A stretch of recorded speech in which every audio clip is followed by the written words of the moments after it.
Desde fitas VHS e conteúdos ocultos até quartos secretos, designs removidos do protótipo e detalhes que mudam completamente a história do capítulo 5.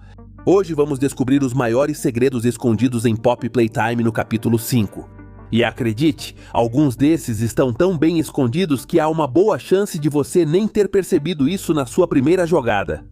Se você prestar atenção durante o comercial de introdução, na verdade pode ver a aparência real do protótipo antes que ele seja totalmente revelado mais tarde, durante a festa do chá. A música usada nesse comercial também é baseada em uma canção infantil muito famosa, o Hockey Pokey. Os trailers de Poppy Playtime capítulo 5 mostraram detalhes interessantes, mas nem tudo apareceu no jogo final.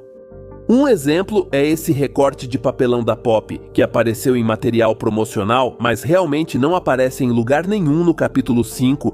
No início do capítulo 5 voltamos com Hockey Wokey em uma cena que continua diretamente do capítulo 4, mas o quarto está um pouco diferente. O interior parece ser mais moderno, menos destruído, e até a cor das paredes é completamente diferente. Então, ou o quarto mudou entre os capítulos, ou talvez não seja exatamente o mesmo quarto que vimos antes. Durante a perseguição de Hockey Wokey, o monstro não é o único que pode te assustar. Se você cair bem na frente de Hockey Wokey no momento certo, ele também se assusta por um segundo. É um detalhe pequeno, mas faz com que pareça estranhamente real. Uma das variantes dos Aurimaus parece ser um ursinho de pelúcia, e graças às imagens dos bastidores que foram compartilhadas após o lançamento do capítulo, podemos confirmar que essa criatura realmente foi baseada em um ursinho de pelúcia.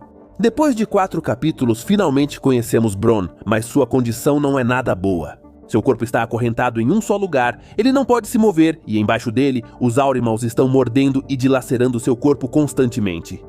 O que mantém Bron vivo é o gel de Poppy, um composto que permite que o corpo de um experimento se regenere e cresça sem controle. Esta pode ser a forma como o protótipo resolveu o problema de recursos durante os 10 anos dentro da fábrica da Playtime Company, enquanto a Mob Entertainment também mantém sua tradição de fazer as variantes de dinossauros sofrerem em cada versão. Ao longo da Playtime Company, encontramos muitos números, a maioria é usada para códigos e senhas. Mas parece que a Mob Entertainment ainda mantém o costume de adicionar detalhes aleatórios e divertidos, assim como fizeram nos capítulos anteriores. Um pequeno detalhe sobre Shun é que ele não fala. Em vez disso, ele se comunica usando linguagem de sinais. E depois que o jogador fica cara a cara com o protótipo, Shun usa a linguagem de sinais para nos dizer que estamos encrencados. Mas mesmo depois disso, ele ainda tenta acalmar o jogador dando tapinhas na cabeça dele. O próximo grande local deste capítulo é a Sweet Street, a área conectada com Lily Love Raids. Lily já estava planejada desde capítulos anteriores e teve vários designs ao longo do tempo. Um dos conceitos mais antigos e interessantes de Lily a mostra em pé sobre o próprio cabelo, o que lhe dá uma aparência muito mais inquietante e sobrenatural. Sweet Street também costumava ter um design completamente diferente, com um estilo muito mais marcado de espaço liminal. Se você conhece séries como The Backrooms, esse clima deve ser bem familiar. Agora que já falamos dos monstros gigantes, vamos falar de alguns detalhes menores. Se você abrir todas as portas e armários da cozinha da Lily, pode encontrar um bule de chá. E não é apenas um objeto qualquer. Você realmente pode pegar a chaleira, colocá-la no fogão e ferver água nela como numa chaleira normal, e até servir chá em uma xícara depois. O clima tenso do jogo de luz vermelha, luz verde Lily Love Raids, provavelmente fez muitos jogadores perderem detalhes divertidos. Por exemplo, as músicas que Lily usa nessa cena são canções infantis reais que muita gente já conhece. Algumas dessas músicas incluem Brilha, Brilha, Estrelinha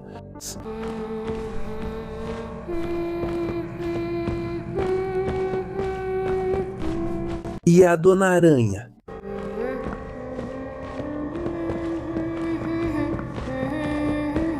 Também aparecem outras melodias nesta sessão, incluindo uma versão da canção de Ninar da Poppy, a mesma melodia que tanto Lily quanto Poppy cantarolam nesta área.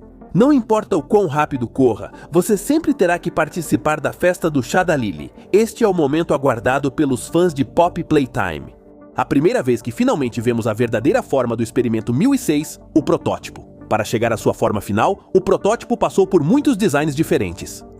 Nas primeiras fases, ele tinha o tamanho de um brinquedo comum, mas ainda lembrava um Jack in the Box, uma caixa surpresa. Além disso, o braço mecânico e a mistura de partes de brinquedos no protótipo do capítulo 2 reforçavam ainda mais a ideia de uma caixa de palhaço. Mas para o capítulo 3, o protótipo já tinha um corpo muito maior e seu design compartilhava algumas semelhanças claras com a estátua que Catnap adorava. Depois, o capítulo 4 mostrou uma nova versão do protótipo com uma forma extremamente perturbadora. Já não parecia mais um brinquedo, mas curiosamente combinava com a ideia original de Isaac para o protótipo. Uma criatura de aparência inteligente, capaz de falar e que não era simplesmente um monstro qualquer. E um detalhe que os fãs ainda debatem é este: o protótipo quebrou a máscara da Pop de propósito? Ou foi um acidente? Baseando-se na linguagem corporal do protótipo, muitos acreditam que foi um acidente. Seus gestos e reação fazem com que ele pareça mais assustado do que agressivo naquele momento. Mas os fãs não precisam mais adivinhar, porque a equipe da Mob Entertainment confirmou que o protótipo quebrou a máscara da Pop por acidente. Ele não estava tentando machucá-la de propósito. O protótipo também menciona um lugar chamado Um Lugar Melhor, mas a versão em inglês diz The Better Place. Segundo ele, é lá que ele esconde as crianças órfãs. No começo parece que ele está falando do céu. Mas se isso for verdade, por que na versão em inglês The Better Place sempre está escrito como se fosse o nome de um lugar real, com maiúsculas e tudo mais?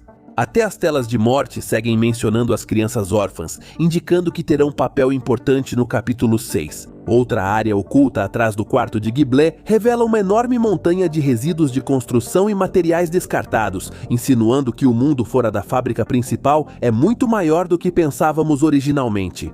Vários documentos também fazem referência a projetos fora da fábrica, incluindo o Playtime Park, que foi mencionado pela primeira vez no capítulo 3. Esses mesmos documentos também mencionam outros 2 grandes projetos, incluindo um no Japão chamado Um Novo Começo. Considerando o quão popular é Pop Playtime no Japão, isso pode até estar antecipando um futuro jogo ambientado lá. Como nos capítulos anteriores, você pode ver o protótipo espiando o jogador de diferentes pontos da fábrica. Um detalhe estranho sobre a estátua do protótipo é que, diferente de todas as outras, ela não tem pernas.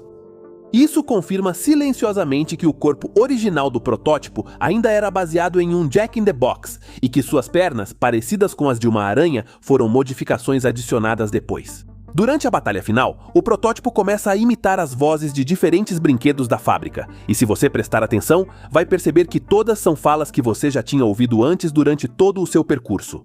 Se a tela de morte do protótipo no jogo final não te pareceu assustadora o suficiente, uma versão ainda mais perturbadora foi removida antes do lançamento. Essa versão lembra o movimento que ele faz ao cortar uma das tranças da Lily. Após o protótipo lançar o jogador nesse líquido estranho, continuamos vivos, mesmo perfurados. Com base em tudo o que aprendemos no capítulo 5, é muito provável que esse líquido seja o gel da Pop, o que explicaria como o jogador sobrevive. Essa teoria fica ainda mais forte porque Giblet eletrocuta o jogador, coincidindo com o procedimento exato descrito em uma das notas de experimentos do capítulo 2. Finalmente, o capítulo 5 nos dá ainda mais evidências sobre a verdadeira identidade de Player. Entre os funcionários sobreviventes da Playtime Company, Richard Lovitz é o candidato mais forte. A fita VHS oculta que é encontrada no capítulo 5 finalmente completa a história de Richard Lewis, desde seus primeiros dias como um funcionário fácil de irritar até eventualmente se tornar um dos trabalhadores mais respeitados da empresa. Bron não é o único rosto familiar neste capítulo. O capítulo 5 também traz de volta o Pianossauro, e sua missão é encontrar vários scanners escondidos pelo mapa. Ao escanear todos, um evento secreto do Pianossauro será ativado. Entre os rostos conhecidos do capítulo 5 também retorna o quadro de limão. Você pode achá-lo ao resolver um quebra-cabeça e acessar uma porta secreta na área de pesquisa e desenvolvimento. Além disso, é possível trazer o limão de volta. Basta encontrar outra sala secreta próxima à área de pesquisa e desenvolvimento. Coloque o Lemon lá dentro e você vai desbloquear a música principal do capítulo 5, feita pelo CG5.